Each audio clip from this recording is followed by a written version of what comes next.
తెలంగాణ కొత్త police బాస్గా CV Anand నియమితులయ్యారు.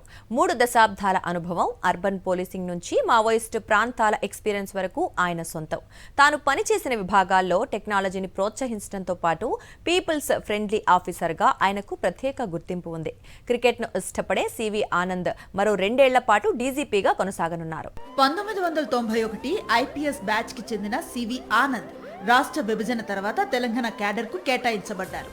Maoist ప్రభావిత ప్రాంతాలైన వరంగల్, ఆదిలాబాద్, నిజామాబాద్ జిల్లాల్లో పనిచేశారు. ఆ సమయంలో నక్సలైట్లతో జరిగిన ఎన్కౌంటర్లలో కీలక పాత్రను పోషించి 2002లో ప్రెసిడెంట్ గ్యాలంటరీ మెడల్ను అందుకున్నారు.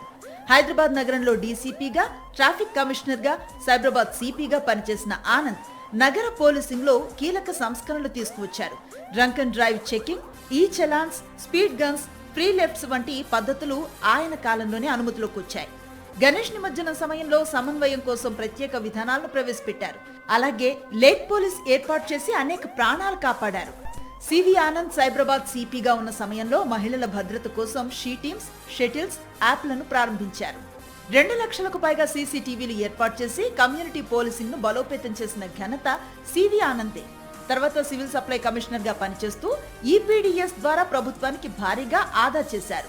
సెంట్రల్ డెప్యూటేషన్ లో సిఐఎస్ఎఫ్ లో పనిచేసి ఎయిర్పోర్టు భద్రతలో మార్పులు తీసుకువచ్చిన ఆనంద్ తిరిగి హైదరాబాద్ సిపిగా బాధ్యతలు చేపట్టి హెచ్న్యూ వంటి ప్రత్యేక విభాగాలను ఏర్పాటు చేశారు. తర్వాత ఏసీబీ డీజీగా పనిచేసి అవినీతి కేసుల్లో రికార్డు స్థాయిలో చర్యలు తీసుకున్నారు.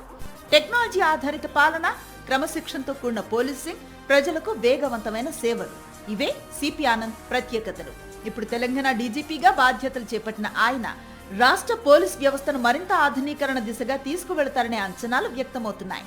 మావోయిస్టు ప్రాంతాల నుంచి మెట్రో నగరాల వరకు అనుభవం కలిగిన సిపి ఆనంద్ తెలంగాణ పోలీస్ శాఖను మరింత బలోపేతం చేస్తారని నమ్మకం వ్యక్తమవుతోంది.